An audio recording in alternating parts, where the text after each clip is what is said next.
नमस्कार, मेरा नाम डॉक्टर पीके साहा है। आज हम एक डिजीज़ एनाल फिशर के बारे में बताऊंगा।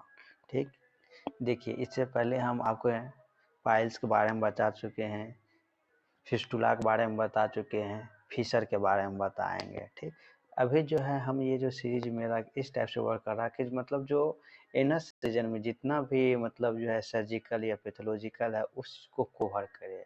ठीक, इसके साथ साथ जो अदर डिजीज भी लेते हैं जैसे कि वाइटल साइंस पे, इसके बाद anaemia, hypertension, hypotension, diabetes mellitus, insipidus, कॉक्स, मतलब बहुत से लगभग में बहुत सभी डिजीज को हम करेंगे। इस टाइप से मेरा चलते रहेगा। तो हम जो है बहुत इधर उधर की बातें नहीं क्या करते हैं, जो आपका जो है फैक्ट है उस पर बात क्या करते हैं। ठीक, और ये जो है बहुत इंग्लिश में लिखा हुआ है, यूट्यूब पे भी तो बहुत वीडियो पड़ल है जो कि इंग्लिश में हिंदी में है, लेकिन प्रॉपर नहीं है, सीक्वेंस में नहीं है। तो हम आपको एक एक सीक्वेंस में एक एक वीडियो को मतलब थोड़ा टाइम लगता है, जो कि फुल रहता है पूरे मतलब उसका मैनेजमेंट इनिशियल से लेकर के फाइनल तक, जो मेडिसिन का या सर्जिकल का रहता है, क्या मेडिकल मैनेजमेंट होता है, क्या सर्जिकल मैनेजमेंट रहता है। ठीक, इसको हम लेते हैं। तो चलिए हम स्टार्ट करते हैं। देखिए जैसे कि आप पाइल्स में देखे थे तो वहाँ क्या था, कसन में का जो है उसमें इंक्रीज हो जा रहा था, उसका फिस्टुला में क्या था, एक न्यू ट्रैक बन रहा था। लेकिन उसी टाइप से ये फिशर जो है ना, ये भी आपका कॉन्स्टिपेशन के चलते होता है। जबकि आपका कॉन्स्टिपेशन के चलते या हार्ड स्टूल होता है जो मेन काउज होता है, और आप स्टेनिंग कहते हैं, तो क्या होता है कि जो वहाँ पे जो है जहाँ से निकलने वाला पाइप है जिसको एनस बोलते हैं, उसके वाल में जो है ना एक रगड़ाहट पड़ जाती है, टीयर पड़ जाता है, कट लग जाता है, जिसके चलते दर्द होता है। तो इसी को आप क्या बोलते हैं, फिशर बोलते हैं। हम आपको समझाने की कोशिश करते हैं फिशर क्या होता है। देखिए ये आपका जो है एनस है। ठीक, और इसका तो चारों साइड से वाल है, ये सब वाल है, ये वाल है। ठीक, इसी से जो है ना आपका स्टूल पास आउट होता है। तो इसका तो एक मतलब जो है साइज जो है और मतलब सरकमफ्रेंस जो है फिक्स है, लेकिन जब आपके हार्ड स्टूल रहता है, ठीक, इसमें पूरी टाइटली फिल रहता है और आप स्टेनिंग करते जोर से स्टूल को पास आउट करना चाहते थे, ये क्या करेगा, इसके वाल पे जो है ना एक टीयर लगा देगा। ठीक, कट मार्क लगा देगा, जिसके चलते आपको दर्द होता है। ठीक, अदर जो और प्रॉब्लम होता है, इसी को हम लोग क्या बोलते हैं, फिशर बोलते हैं। देखिए an anal fissure in ano is a longitudinal and superficial tear of epithelium and dermis at the anal origin extending up into the anal canal। ठीक, but below the dentine line. देखिए anal Fisher क्या होता है कि ये एक longitudinal and superficial tier होता है। लॉन्गिट्यूडनल लंबा होता है और सुपरफिशियल ऊपर के सरफेस पे कौन सी, एपिथेलियम एंड डर्मिस, एपिथेलियम और डर्मिस का टीयर होता है। कहाँ पे, एनाल मार्जिन पे, जो एनाल का मार्जिन होता है, extending up into the anal canal, और मार्जिन से कहाँ तक चल जाएगा, एनाल कैनाल तक, लेकिन below the dentate line line. ठीक, डेंटेड लाइन। ठीक, देखिए हम आपको डेंटेड लाइन दिखा देते हैं कहाँ पे होता है।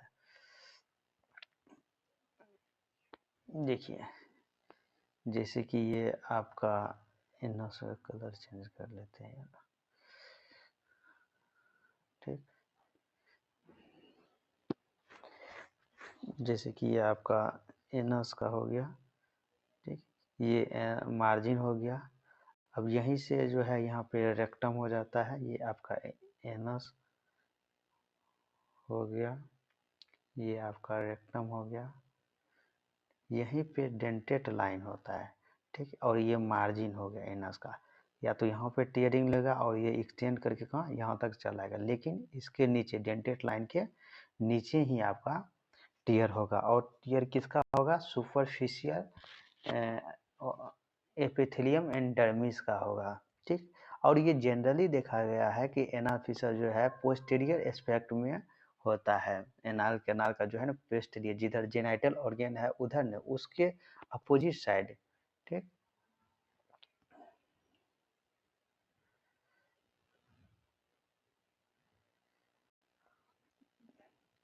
अब देखिए एटियोलॉजी देखेंगे, काउज देखेंगे। Anal fissure are multifactorial condition, मतलब एनाल फिशर होने का बहुत से कारण होता है विथ मेनी रिस्क फैक्टर, और बहुत टाइप का रिस्क फैक्टर होता है, जैसे कि कॉन्स्टिपेशन बीइंग द मोस्ट। हम जो कॉन्स्टिपेशन बोले हैं ये सबसे मतलब जो है मेन काउज में देखा जाता है, या अधिक केस में जो है ना कॉन्स्टिपेशन ही आपको देखा जाता है। Pathophysiology that increase the risk of development fissure include. अब पैथोफिजियोलॉजी ऐसा मतलब जिसके चलते जो है आपका फिशर डेवलपमेंट का मोर चांस रहता है, वो होता है मैकेनिकल या ट्रोमेटिक। ठीक, मैकेनिकल में मतलब हो गया प्रेशर और के चलते, ठीक, मूवमेंट और के चलते। ये ट्रोमेटिक मतलब चोट वोट लगा घाव, ठीक, घाव तो बन गया, ठीक। Due to the passes of hard and bulky stool, बोले ना जो कॉन्स्टिपेशन होता है उसमें क्या होता है, स्टूल हार्ड हो जाता है और वो बल्की हो जाता है, वो सॉफ्ट नहीं रहता है, ठीक। मतलब आपका जो है जिस टाइप का स्टूल प्रॉपर फॉर्मेशन होना चाहिए उस टाइप का नहीं होता है अगर हार्ड और बल्की हो जाए, ठीक। और यही मतलब जब उसको आप स्टेनिंग करके पास आउट कर तो पॉपिंग करते हो तो वो एनोडर्मल टीयर कर देता है। उसके बाद hypertonic of the internal anal sphincter. अब देखिए एनाल स्फिंक्टर दो टाइप का होता है, एक एक्सटर्नल एक इंटरनल। और इंटरनल में हाइपरटोनिक हो गया, उसका टोन इंक्रीज कर जाएगा, जैसे मसल होता है तो मसल का टोन होता है ना, अगर टोन अगर अधिक हो जाए तो वो बड़ी टाइट हो जाता है, तो ठीक। तो उसमें भी फ्लेक्शन होना चाहिए, कॉन्ट्रैक्ट रिलैक्स होना चाहिए, ठीक। अगर वही में उसका अगर हाइपरटोनिक हो जाता है इंटरनल एनाल स्फिंक्टर तो उसके चलते होते this is thought to be reduce the blood supply to anus and the slow down the healing process. इसमें क्या होता है कि अगर वो हाइपरटोनिक हो जाता है तो ब्लड सप्लाई जो है एनस को कम हो जाता है, जिसके चलते क्या होता है हीलिंग प्रोसेस भी स्लो पड़ जाता है, धीमा पड़ जाता है। उसके बाद इस्कीमिया, इस्कीमिया के चलते होता है hinder the healing of the fissure. Ischaemia के चलते जो है ना हीलिंग का जो प्रोसेस है वो उसमें भी आपको हिंडर मतलब करता है, अर्थात उसको जो है ना कम करता है, मतलब हील होने के लिए नहीं देना चाहता है, रोकता है, अवरोध करता है इस्कीमिया के चलते, ठीक। ये आपका पैथोफिजियोलॉजी जिसके चलते आपको मतलब जो एनाल फिशर हुआ। अब देखिए रिस्क फैक्टर देखते हैं। रिस्क फैक्टर जैसे कि जो सबसे मोस्ट काउज है वो हो गया आपका कॉन्स्टिपेशन, ये आपका कॉन्स्टिपेशन हो गया।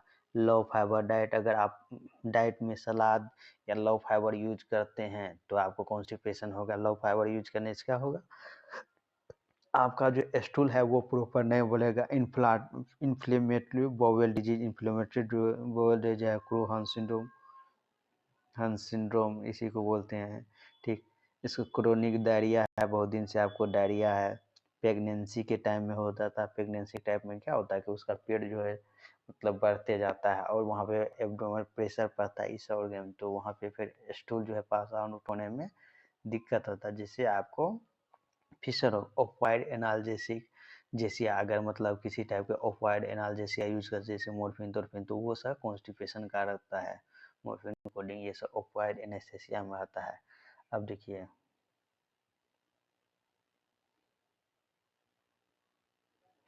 क्लिनिकल हिस्ट्री देखते हैं। Typically symptom of anal Fisher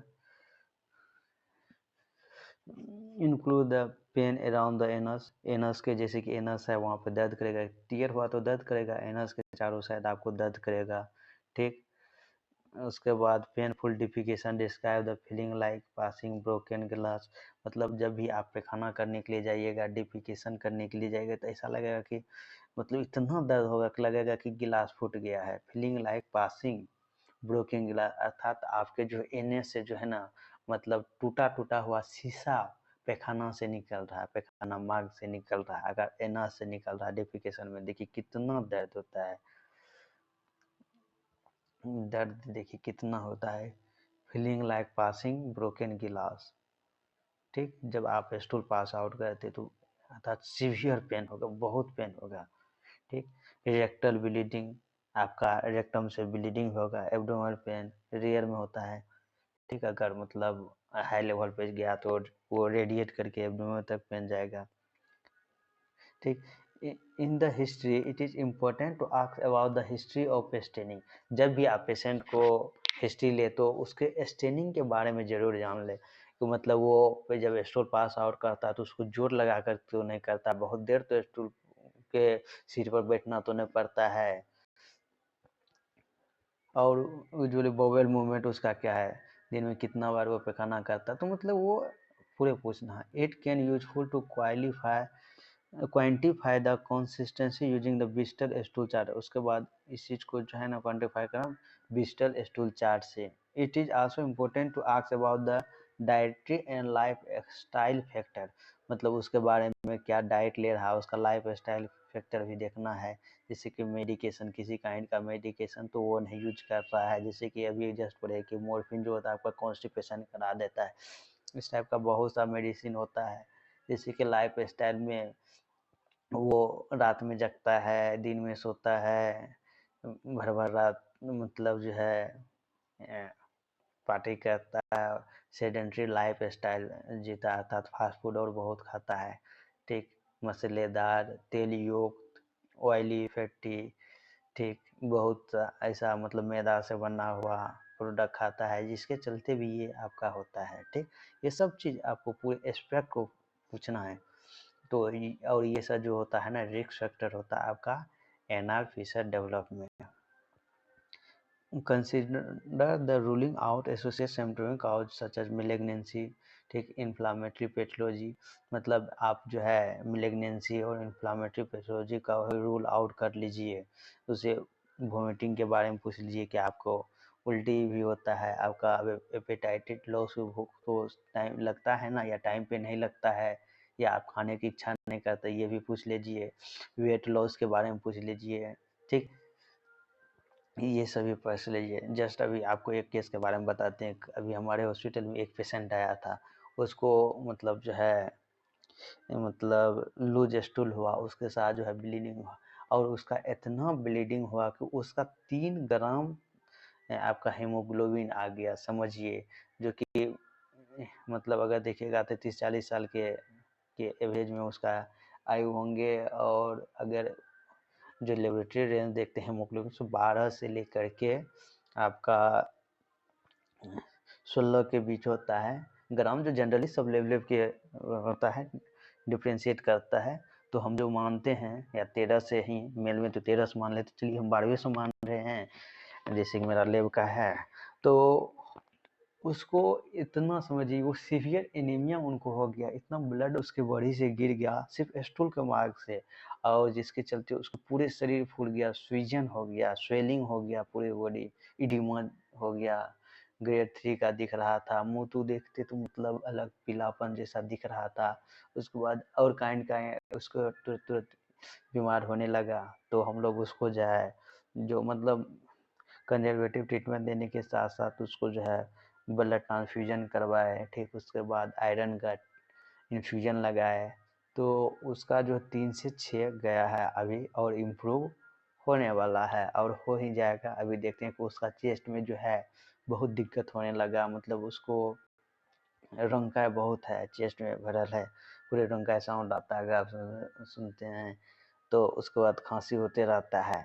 तो उसके लिए भी हम लोग जो है उसको NBS करते हैं, एंड जो भी है मतलब एंटी एलर्जिक हो गया, डिकॉन्जेंस हो गया, यही सब मतलब जो है कफ सिरप ये सब यूज करके उसको ठीक करने का कोशिश कर रहे हैं। ठीक, तो देखिए मतलब वहाँ से जो है ब्लड लॉस का भी केस, इसलिए जो है आपका जो है इस टाइप का है। तो अगर मतलब इन्फ्लामेटरी पैथोलॉजी हो गया या मेलिग्नेंसी है तो उसके लिए भी वोमिटिंग, अगर बहुत वोमिटिंग होता दिक्कत होता, अगर उसको खाने की इच्छा भी नहीं है तो दिक्कत है। अगर मतलब सडनली उसका वेट लॉस हो रहा है तो और भी काउज हो सकता है। ठीक, तो ये सब हो गया। चलिए अब क्लिनिकल एग्जामिनेशन देखते हैं कि ये जो एनाल फिशर वाले पेशेंट है उसका कैसे आप एग्जामिनेशन कीजिए। In the contents of the anal fissure anal area में रेफर एज सेंटाइल पाइल। ठीक, देखिए अगर आपको सस्पेक्ट हो गया कि इसको फिशर ही है तो आप पेरी एनाल एरिया को कीजिए, जिसको कि सेंटाइल पाइल्स बोलते हैं। ठीक, the anal fissure itself is typically located in the posterior aspect. देखिए ये जो है आपका जो है पोस्टीरियर एस्पेक्ट में लोकेट रहता है, जो टिपिकली मिलता है आपका, and can be observe by gently partitioning the perianal skin. और आप पेरिएनल स्किन को जैसे कि मतलब पार्टेन कीजिएगा, मतलब अलग करके देखिएगा ना, तो आपको दिख जाएगा। जैसे उसमें ओपन करके देखिएगा तो आपको दिख जाएगा पेरिएनल स्किन टियर है। ठीक, कैसे करके पार्टेनिंग करना है, मतलब जैसे कि ये एनस का जो है इस टाइप से रहता है। ठीक, 3 o'clock 9 11 इस टाइप से रहता है। तो इसको जो है ना आप किसी मतलब डिटेक्टर से आपसे डिटेक्ट करके अगर पोस्टीरियर साइड में दिखेगा तो आपको मिल जाएगा। ठीक, अब देखिए, a digital rectal examination is necessary but might not be possible due to the intense pains. अब देखिए, डिजिटल रेक्टल एग्जामिनेशन जो है जरूरी है इसको करना। ठीक, वो नेसेसरी है, लेकिन ये जो है अगर ये बहुत पेन रहता है तो दिक्कत होता है करना में, पॉसिबल नहीं होता। द पेशेंट में रिक्वायर्ड एग्जामिनेशन अंडर एनेस्थीसिया। तो पेशेंट को जो है एनेस्थीसिया देकर एग्जामिनेशन किया जाता है। ठीक, थोड़ा सेडेटिव दे करके सुला दीजिए, या वहाँ पे लोकल भी दे करके आप कर सकते हैं। ठीक, if the digital rectal examination tolerate, अगर डिजिटल रेक्टल एग्जामिनेशन टोलरेट को कर लेता है तो the anal canal is soft but painful on touching. Anal canal but painful in touching, तो मतलब जब देखिएगा तो एनल कैनाल क्या रहेगा, सॉफ्ट रहेगा, और अगर छुइएगा तो उसको दर्द करेगा, तो वहाँ टेंडर है। ठीक, the digital rectal examination aim to rule out canal irregularities and masses. अगर डिजिटल एग्जामिनेशन करते रेक्टल एग्जामिनेशन तो आप रूल आउट क्या क्या कर पाते हैं, कैनाल इरेगुलरिटी, जैसे कैनाल में है जो इरेगुलरिटी है वहाँ पे कुछ टाइप का, जैसे कि उभार हो गया, कट गया, फट गया, जो भी मतलब इरेगुलरिटी जो रेगुलर होना चाहिए, जैसा होना चाहिए वैसा नहीं है, उसके स्ट्रक्चर में कुछ डिफरेंस है, एंड कोई किसी काइंड का तो मस्त तो नहीं, वहाँ तो बढ़ गया है, ये भी आप रूल आउट कर सकते हैं किसके, डिजिटल रेक्टल एग्जामिनेशन से। Which can indicate new plastic pathology, इसे आप न्यू प्लास्टिक पैथोलॉजी को आप अथी कर सकते हैं, अर्थात कैंसर की ओर आप बढ़ रहे हैं, उस पैथोलॉजी को भी आप मतलब डिजिटल रेक्टल एग्जामिनेशन से जान पाते हैं। ठीक, if tolerated visual examination of anal canal can be carry out using proctoscope, अगर वो टॉलरेट करता है तो आप प्रोक्टोस्कोप के द्वारा जो है ना विजुअल एग्जामिनेशन भी कर सकते हैं। ठीक, अब देखिए क्लिनिकल फाइंडिंग इन गिलेज, अगर आपको क्लिनिकल फाइंडिंग में क्या कर, फिशर कैन बी पाल्पेबल और विजिबल अराउंड द एनस, मतलब देखिए फिशर आपको क्या मिलेगा, पाल्पेट भी आप कर सकते हैं। ठीक, और एनस के एनस के जो है चारों ओर आपको विजिबल भी होगा, एनस के जिससे सरफेस होगा वहाँ विजिबल होगा। A tear can be seen on the posterior aspect, और पोस्टीरियर एस्पेक्ट पर जो है ना आपको टीयर दिखेगा। ठीक, अब देखिए इसको डिफरेंशिएट डायग्नोसिस करना है। ठीक, जैसे कि इससे पहले भी जब हम फिस्टुला पढ़ा रहे थे तो उसमें भी डिफरेंशिएट, क्योंकि वहाँ पे जो भी है मतलब कंफ्यूज कर जाइएगा, लेकिन इसमें देखिए सबसे मेन क्या था, इसमें जो है बहुत दर्द करता, पेनफुल रहता, लगता है कि जब भी आप स्टूल पास कीजिए लगता है कि फटा हुआ गिलास जो है ना आपके स्टूल पास से निकल रहा है और आपको बहुत दर्द होगा। और इसमें जनरली देखिएगा कि ब्लीडिंग नहीं होता है, मतलब जिस टाइप से मतलब कहीं अदर जगह से हो रहा उस टाइप से नहीं होता है। ठीक, तो मेन यही होता है, कभी कभी होता है, बहुत कम होता है। ठीक, लेकिन उतना नहीं होता है। जैसे कि फिस्टुला में क्या था, उसमें उजिंग आउट होते रहता था, कुछ न कुछ निकलते रहा है, पेरिनियल एब्सेस बन जाता है। पायस में क्या था, उसमें फ्रेश ब्लड निकलता था, लेकिन इसमें टीयर होने के चलते तो बड़ी पेन होता है, पेन इसमें बहुत होता है। ठीक, ये हो गया। थ्रोम्बोस हेमोराइड से आप इसको डिफ्रेंशिएट करें। थ्रोम्बो हेमोराइड क्या हो गया, जो हेमोराइड है उसमें जो ब्लड का क्लोथ जम गया, क्लोथ जम करके एक मास लाइक सिस्ट लाइक स्ट्रक्चर बन गया। ठीक, इसी को थ्रोम्बोसिस, ये बहुत ही पेनफुल होता है, with present with anal pain and bright red rectal bleeding. और जब भी इसमें जो थ्रोम्बोज हेमोरॉइड होता है ना, इसमें ब्राइट मतलब फ्रेश ब्लड जिस लाइक जो है ना रेक्टल ब्लीडिंग होगा। ठीक, सीन इंटरनली विथ प्रोक्टोस्कोप, और आप इंटरनली देख सकते हैं, प्रोक्टोस्कोप कहते हैं। उसके बाद इन्फ्लामेटरी बॉवल डिजीज, इसी को क्रोहन्स डिजीज बोलते हैं। Present with the more chronic sorry present with more chronic symptom and other extra intestinal features such as epigastric and erythema nodosum। इसमें जो होगा कुछ क्रोनिक सिम्टम दिखेगा जिसमें एक्स्ट्रा इंटेस्टाइनल फीचर मतलब जो इंटेस्टाइन का फीचर उसमें एक्स्ट्रा देखे, जैसे एपिक्लेराइटिस हो गया। ठीक, या एकदम वहाँ पे लाल रंग का नोडुल निकल जाएगा। ठीक, वहाँ पे वो स्केलराइजेशन हो जाएगा, ऊपर में स्केलराइजेशन बैठ जाएगा का इन्फेक्शन, स्केलाइटिस का इन्फेक्शन जैसा देख सकते हैं।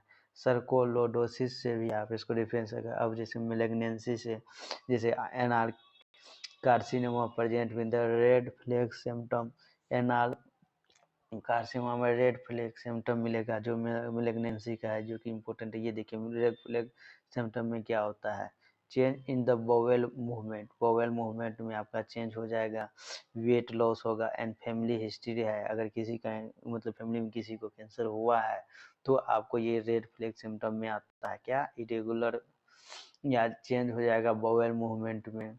ठीक, वेट लॉस होगा, सडनली वेट लॉस हो गया, फैमिली हिस्ट्री है, तो कार्सिनोमा के लिए भी आप उसका कर ले, रूल आउट कर ले। May required examination under anaesthesia with biopsy, तो उसके लिए बायोप्सी हो गया, जो भी है आप कर ले। ठीक है, ताकि आपको पता लग जाए अगर रेड फ्लैग साइन है तब। Perianal abscess, perianal abscess में जैसे फिस्टुला में भी पेरी एनाल एब्सेस होता है, तो ये एक बट ये एक अथी भी होता है, पेरी एनाल एब्सेस होता है विदाउट कैनाल का। ठीक है, फिस्टुला कैनाल का। तो इसमें प्रेजेंट प्रूलेंट डिस्चार्ज, इसमें क्या होता है, प्रूलेंट डिस्चार्ज होता है, पस लाइक डिस्चार्ज होते रहता है, एनाल पेन होता है। इट अपेयर पस फील स्वेलिंग, ये ऐसा फील होगा कि इसमें यहाँ पे पस फील है, मतलब पस हो गया वही, मतलब जो है येलो कलर का जो है लिक्विड टाइप का जम जाता है। ठीक, वो हो गया पस, जो मतलब उंड में होता है, निकलते रहता है। Rather than A tier in the skin, इसमें टीयर ऐसा महसूस नहीं होगा। ठीक, अगर एग्जामिनेशन कीजिएगा तो उसका। देखिए अब इन्वेस्टिगेशन क्या कीजिएगा, बेड साइड इन्वेस्टिगेशन में आपको क्या करना है, उसका टेम्परेचर कितना है, क्योंकि अगर जब भी वहाँ पे टीयर हुआ और जो एनस का जो मतलब एरिया है वहाँ पे, तो इन्फेक्शन का बहुत चांस रहता है, बहुत से बैक्टीरिया रहता है, वो तो गंदा स्पेस है ये है, तो इसलिए उसको इन्फेक्शन हो सकता है। तो टेम्परेचर नाप लीजिए, एस्टो सैंपल को लेकर के उसके एटियोलॉजी ऑफ द पेशेंट जान लीजिए, विद डायरिया का मतलब ये देख लीजिए कि किस टाइप से मतलब इन्फेक्शन हुआ है, वो जान लीजिए, क्योंकि ये जरूरी है। ठीक, अब देखिए लेबोरेटरी इन्वेस्टिगेशन में आपको क्या करना है, फुल ब्लड काउंट कर लीजिए, सीबीसी करवा लीजिए, जिससे कि आप इन्फ्लामेशन को जान पाएंगे। ठीक, फेकल काल प्रोटेक्टिन ये भी कर लीजिए to rule out the inflammatory bowel disease हो गया। फेकल काल प्रोक्टिन, ये जो मतलब इससे जो है आप जान सकते हैं क्रोहन्स डिजीज को, इन्फ्लामेटरी बाउल डिजीज को। ठीक, इसमें जो है 90% ये सेंसिटिव एंड स्पेसिफिक होता है ये टेस्ट। थायराइड टेस्ट कर लीजिए, थायराइड स्कैन का होता क्रोनिक डायरिया एंड कॉन्स्टिपेशन, क्योंकि थायराइड डिजीज से जो है क्रोनिक डायरिया एंड कॉन्स्टिपेशन रहता है। ठीक, अब देखिए इमेजिंग में क्या कीजिए, normally imaging is not required to reach the diagnosis. अगर सिर्फ आपको मतलब रेड फ्लैग साइन नहीं है या मतलब बहुत पेशेंट को परेशानी नहीं है, तो आप जो है इमेजिंग की ज़रूरी नहीं होता है। लेकिन तब भी अगर उसको बहुत परेशानी है, मेलिग्नेंसी आपको लग रहा है, रेड फ्लैग साइन आ रहा है, तो आप उसका सीटी स्कैन करवा लीजिए, ताकि आप उसके मेलिग्नेंसी को जान पाइएगा, आईबीडी को जान पाइएगा, कोलोनोस्कोपी करवा लीजिए, ठीक।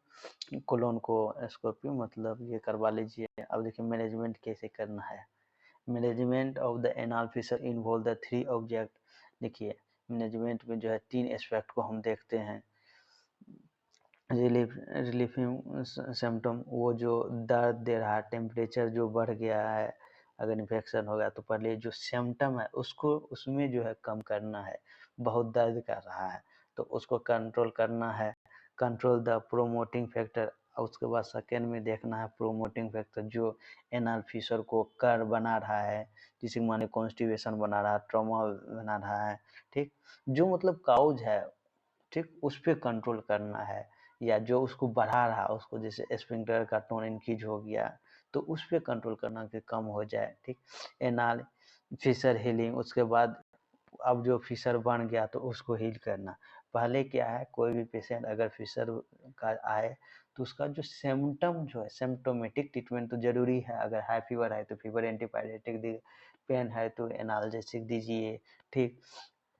उसके बाद अगर मतलब अब देखिए कॉन्स्टिपेशन है तो उसको कॉन्स्टिपेशन के लिए जो दीजिए लेक्जेटिव दीजिए, ठीक।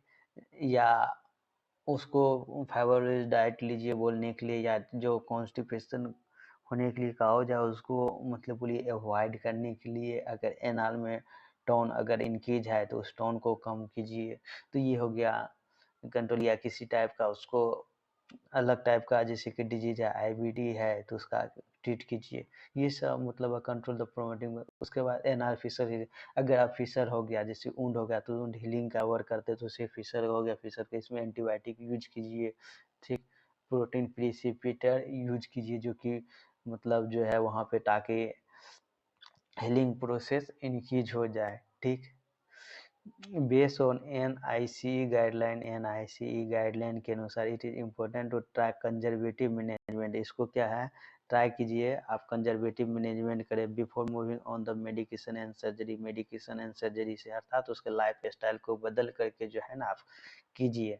अर्थात जैसे कि कोई भी पेशेंट है उसको क्रोनिक आपका डायरिया है या आपका ये कॉन्स्टिपेशन है तो उसका जो अंडरलाइन काउज है उसको मैनेज कीजिए। अगर कॉन्स्टिपेशन फाइबर डाइट दीजिएगा तो धीमे धीमे करके अपने आप ठीक हो जाएगा। उसका मतलब जो है मेडिकेशन में मत जाइए, ठीक। या सर्जिकल प्रोसीजर में मत जाइए। तो यही कंजर्वेटिव ट्रीटमेंट हो गया। कंजर्वेटिव ट्रीटमेंट में मेनली लाइफ स्टाइल को जो है ना चेंज किया जाता है, मॉडिफाइड लाइफ स्टाइल किया जाता है। अभी मैक्सिमम डिजीज को जो है आप क्योर कर सकते हैं लाइफ स्टाइल मेडिफिकेशन की। क्योर तो नहीं बोल सकते, मतलब उसको जो मैनेज करने में बहुत हेल्प करता है। कोई भी ऐसा डिजीज नहीं है जिसको कि आपको हेल्प नहीं करता लाइफ स्टाइल मॉडिफिकेशन में। मैक्सिमम जो डिजीज देखिएगा कि हम लोग का जो लाइफ स्टाइल जो ये अलबल टाइप का है उसी टाइप से है। जैसे कि मेरे ही एक बॉस बोल रहे थे कि मतलब जब भी वो पहले किसी अदर हॉस्पिटल में वर्क कर रहे थे तो उस उनका नाइट ड्यूटी लगा था और नाइट ड्यूटी में इमरजेंसी में जागना पड़ता था। वहाँ पे पेशेंट का फ्रीक्वेंसी अच्छा था तो इमरजेंसी में जगने को वो बोले कि कभी मेरा पेट ठीक ही नहीं रहता था, ठीक। तो देखिए यहाँ पे जो है हम लोग को रात में सोने के लिए दिया गया, बट अगर वहाँ पे जग करके वो वर्क कर रहे हैं और उसका मंथों मंथ वो नाइट ड्यूटी करते रहते थे तो वो दिक्कत होता था। ठीक उसी टाइप से बहुत को देखिएगा कि नाइट में जगने से ओबेज बनता है। अब बहुत आदमी है फास्ट फूड ले रहा है, ठीक, उससे भी उसका मोटाई बनता तो फास्ट फूड लेने से तो ओबेज तो पूरे सभी बीमारियों का जड़ ही है, उसमें कुछ नहीं बोल सकते हैं आप, ठीक। तो अगर उस सब में चेंज करते हैं या हम कहीं पे भी कुछ भी खा ले रहे हैं तो हमको इन्फेक्शन होने का बहुत ही संभावना रहता है किसी इन्वायरमेंट में है। तो इस चीज़ पे हम मैनेजमेंट करना लाइफ स्टाइल पे अगर हम मॉडिफाई कर लिए, अगर मॉडिफाई जो अच्छे से अच्छे इन्वायरमेंट में अगर जी रहे हैं तो उसको थोड़ा कम रहता है चांस। और किसी भी रोगी ही अगर कोई बनता है तो उसको तब क्या करता है, अगर रोगी बन गया तो उसको देखिएगा प्रॉपर टाइम पे खाना देना, सब चीज़ एक इन्वायरमेंट में रखना ताकि वो बाहर के दुनिया में जो इतना अलवल है, गंदा दुनिया है, उससे बच करके है। जो कि उसके ना कि वो उसके आयु को इंक्रीज करते, उसके साथ साथ उसके जो है मतलब जो है डिजीज ना होने में भी मतलब हेल्प करते हैं, और वो लाइफ भी जो क्वालिटी ऑफ लाइफ जी पाते हैं। ठीक, चलिए अब कंजर्वेटिव मैनेजमेंट में इंक्लूड करते हैं, जैसे कि इजली पेन एंड डिस्कम्फर्ट, मतलब उसको जो है इजिंग पेन एंड डिस्कम्फर्ट, उसके पेन को रिड्यूस करना है। Patient can sit in the shallow warm bath, patient को जो है अगर मतलब उसको पेशेंट को पेन है और डिस्कम्फर्ट हो रहा है तो उसके लिए जो हम मैनेजमेंट करते हैं तो उसको जो है ना वार्म बाथ करते हैं। जैसे कि आप गर्म पानी में बैठेगा तो उसको क्या होगा, वहाँ पे वो डायलेट करेगा ब्लड वेसल, तो और ब्लड का फ्लो होगा। ठीक, और ताकि इन्फ्लामेशन कम होगा तो उसका दर्द कम होगा। If they have sore pain, अगर सर बहुत पेन है, टॉपिकल एनेस्थेसिया भी यूज करते हैं। 5% लिग्नोकेन का ऑइंटमेंट देते हैं लगा करके।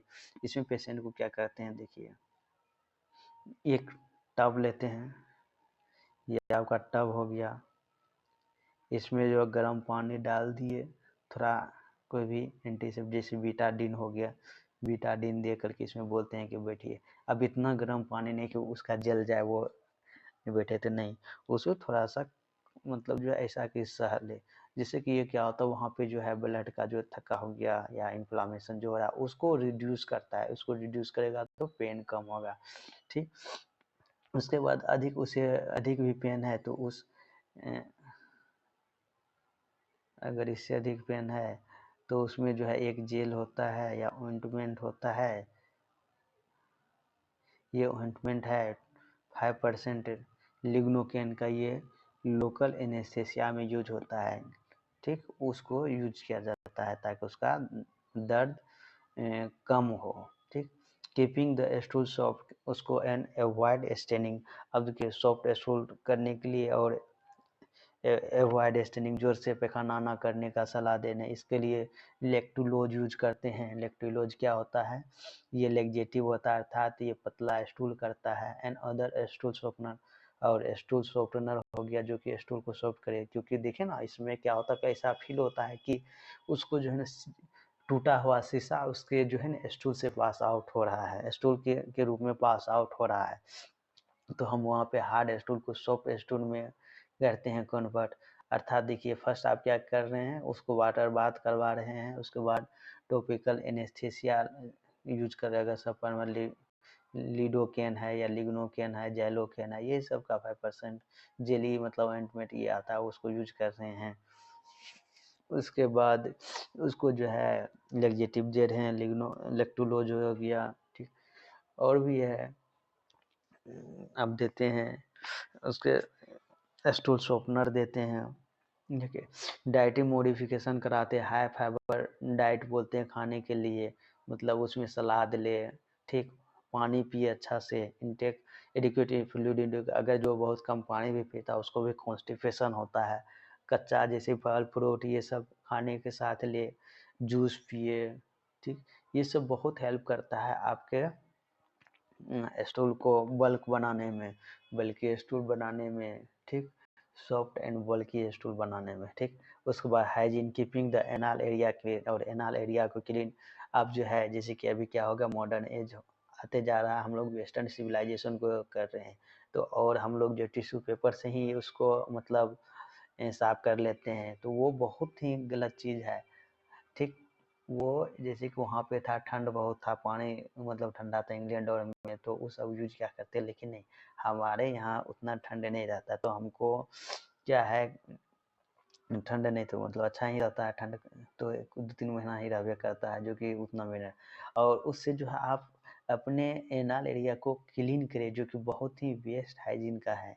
ठीक, हम लोग मोर हाइजीन है, इसलिए वहाँ के आदमी को ही जो है इस टाइप का बेसी डिजीज होता है एनाल रीजन में। ठीक, वो लोग हाइजीन मेंटेन नहीं कर पाता है। ठीक, अब देखिए medical management, usually anal fissure heal after 2 week. देखिएगा प्रायः जो है एनाल फिशर 2 वीक में हील ही हो जाता है। If they do not heal the medical management, अगर वो हील नहीं हो रहा है तब उसको मेडिकल मैनेजमेंट की ज़रूरत है। ठीक, अब देखिए मेडिकल मैनेजमेंट है कि ग्लाइसराइल ट्राइनाइट्रेट ऑइंटमेंट, एक ऑइंटमेंट होता है ग्लाइसराइल trinitrate, act on the anal sphincter hypertonia. ठीक, अगर आपको लग रहा है कि हाइपरटोन के चलते हो रहा है, तो ये ग्लाइसरीन ट्राइनाइट्रेट ऑइंटमेंट लीजिए, ठीक। एंड ये जो है वर्क करता है एनाल स्फिंक्टर हाइपरटोनिया पे एंड काउज वेसोडाइलेशन। ये क्या करता है, वेसोडाइलेटर होता है, ठीक, of the surrounding blood vessel को वेसोडाइल करता है, which can help with healing. उसके बाद हील करने में वो हेल्प करता है। क्या होता है कि ये जैसे कि ब्लड वेसल को डायलेट करेगा तो क्या, तो वहाँ पे ब्लड का फ्लो बढ़ जाता है। जैसे हाइपरटोनिया में क्या होता है कि एनस के पास जो ब्लड का सप्लाई कम हो जाता है, ब्लड के सप्लाई कम होने से जो होता है फिशर का जो है हील होने में लेट लगता है। तो लेट लगने के लिए जो हम ये ऑइंटमेंट यूज करते हैं ग्लाइसरीन ट्राइनाइट्रेट ऑइंटमेंट, ये क्या करता है स्फिंक्टर पे वर्क करके जो है ना, और वहाँ के जो सराउंडिंग ब्लड वेसल है उसको डायलेट करता है, जिससे डायलेट होने के चलते वहाँ ब्लड का फ्लो इंक्रीज हो जाता है, ब्लड फ्लो इंक्रीज होता है, तो वो हील होने में हेल्प करता है। एक ही side effect to mention the patient is headache post application. और ये ग्लाइसरीन ट्राइनाइट्रेट अगर ऑइंटमेंट लगता है तो इससे थोड़ा सा जो साइड इफेक्ट होता है कि पेशेंट का जो है ना सर में दर्द होता है। तो ये मेडिकेशन याद रखिएगा। जब अगर 6-7 दिन के बाद, अगर 1 वीक 2 वीक के बाद नहीं ठीक हो रहा है तो आपको एक ऑइंटमेंट इंक्रीज करना है, ठीक। If the glycine is not tolerated और डज नॉट वर्क, अगर ये टॉलरेट या वर्क नहीं कर रहा तो आप मेडिकेशन में क्या यूज करते हैं, कैल्शियम चैनल ब्लॉकर यूज करते हैं, जो बीपी का जो है होता है दवाई के रूप में, कैल्शियम चैनल ब्लॉकर आप यूज करते हैं, ठीक।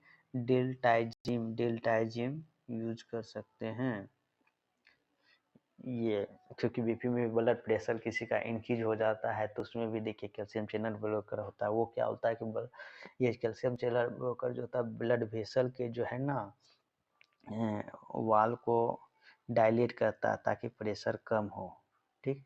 तो यहाँ पे यही करना है।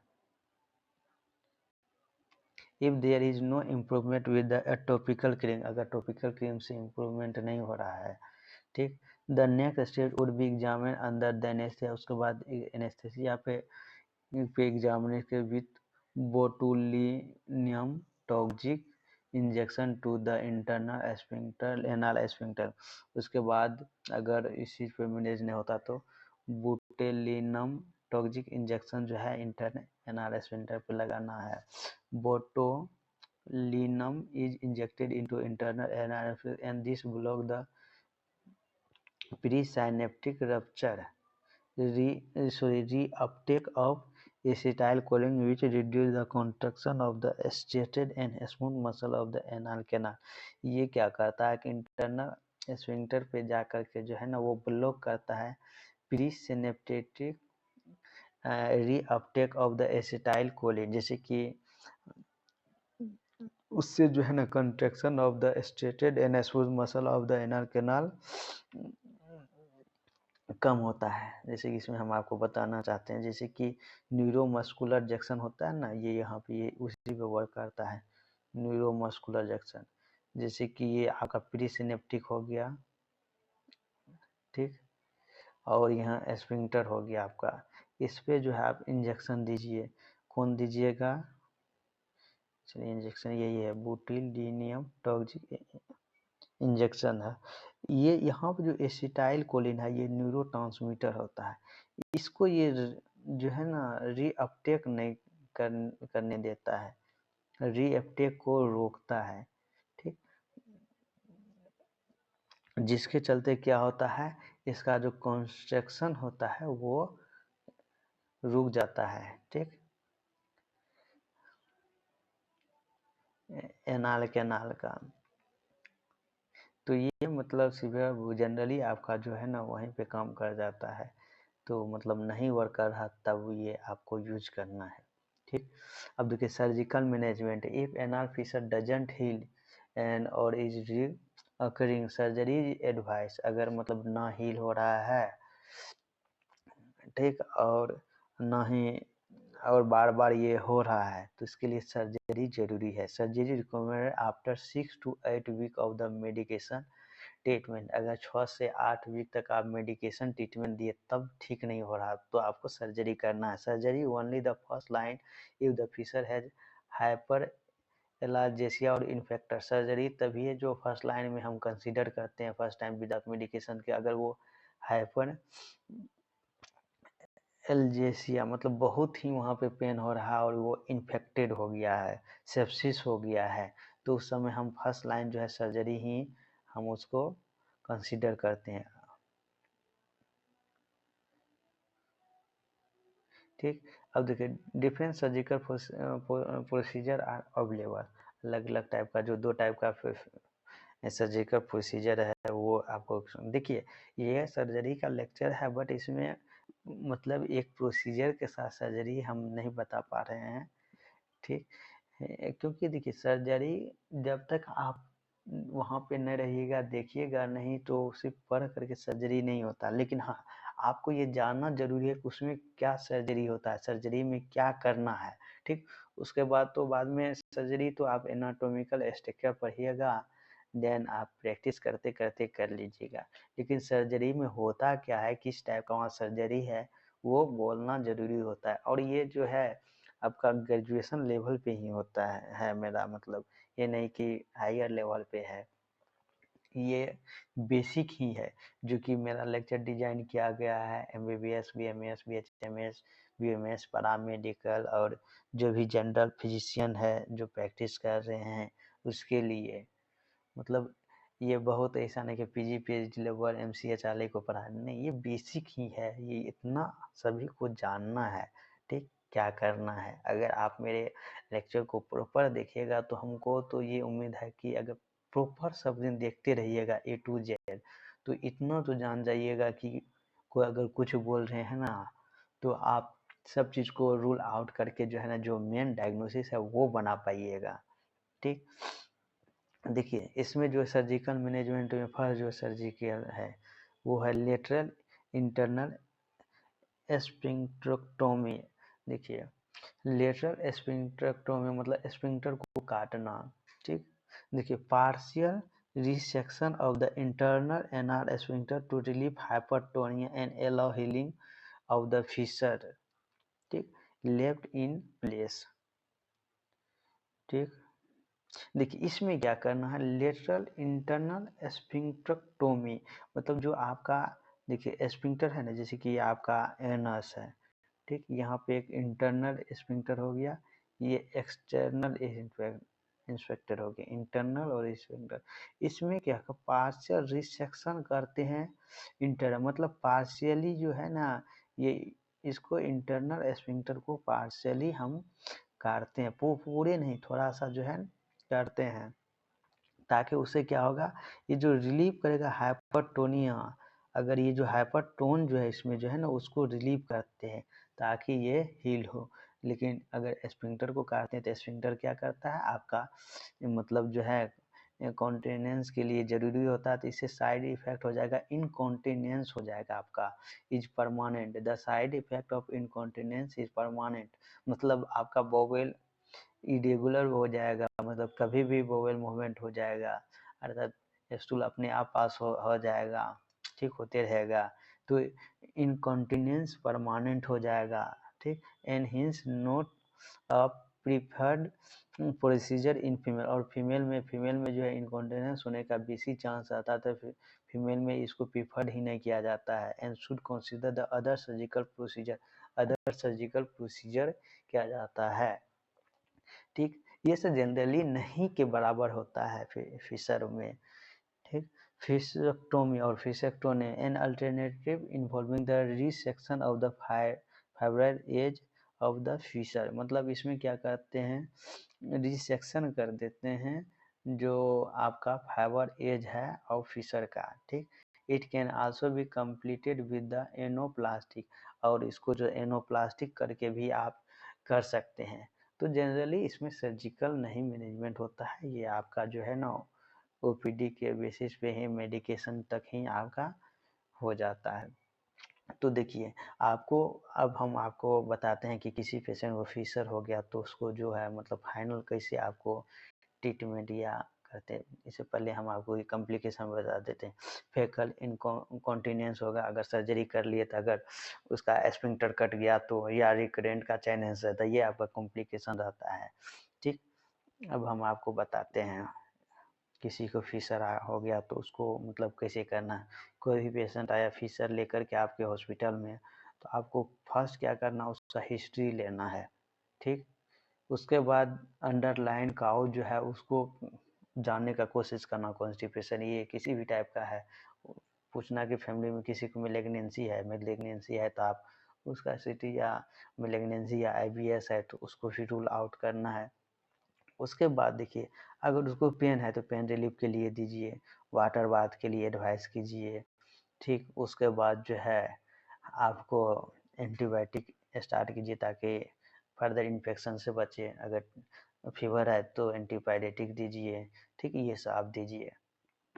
उसके बाद अगर उस सब से भी ठीक नहीं हो रहा है तो उसको जो है स्फिंक्टर टोन जो है उसको कम करने के लिए मेडिसिन दीजिए। ठीक, ये सब देने के बाद अगर आपका 608 वीक के बाद नहीं है तब उसको सर्जरी डिपार्टमेंट में भेजिए। ठीक, सर्जरी में क्या होगा वो उसके अनुसार जो है ना, आप मतलब जनरली जो किया जाएगा सर्जरी में तो वो आपका फिशेक्टोमी कर दिया जाएगा। ठीक, और रेयर केस में बहुत कम आपको क्या करता है, स्फिंक्टर को पार्शियली काट करके जो है सर्जरी किया जाता है। ठीक, इतना ही, लेकिन आपको क्या करना है, मेन जो है आपको इतना ही करना है। चलिए, हमको लगता है कि ये बहुत ही इंफॉर्मेटिव रहा होगा। ठीक, आपको OPD बेस में भी अच्छा वर्क करेगा। ठीक, और आप कम से कम ये तो है कि आप जो नहीं पढ़ा है आप पढ़ रहे हैं तो ये जान रहे हैं। देखिए, हम ही जो ये लेक्चर बना रहे हैं, हम इसलिए बना रहे हैं कि ये हम आप लोग के लिए तो बना ही रहे, लेकिन इससे सबसे अधिक फायदा मेरे को हो रहा है। मेरे को इसलिए हो रहा है कि वैसे हम इसको पढ़वे नहीं करते, मतलब अवॉइड करते, या इस लगन से नहीं पढ़ते जिस लगन से अभी पढ़ रहे हैं। और कहीं न कहीं जो नहीं पढ़ रहा है उससे तो हम एज ले रहे हैं, हम अधिक जान रहे हैं।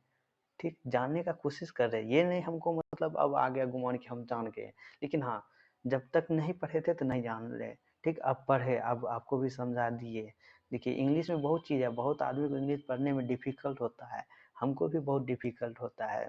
ठीक, हम भी मतलब ये नहीं कि हम शुरू से इंग्लिश मीडियम से नहीं, हम 10th तक जो है अपना नाम इंग्लिश में लिखने के लिए नहीं जानते थे प्रॉपर से, अगर पूरे एड्रेस हुए। अभी भी हमको इंग्लिश पढ़ने में बहुत ही दिक्कत होता है, लेकिन हाँ, हम इतना मेहनत कर रहे हैं कि बहुत चीज़ अब समझ जाते हैं, इनफैक्ट समझ करके समझा भी देते हैं।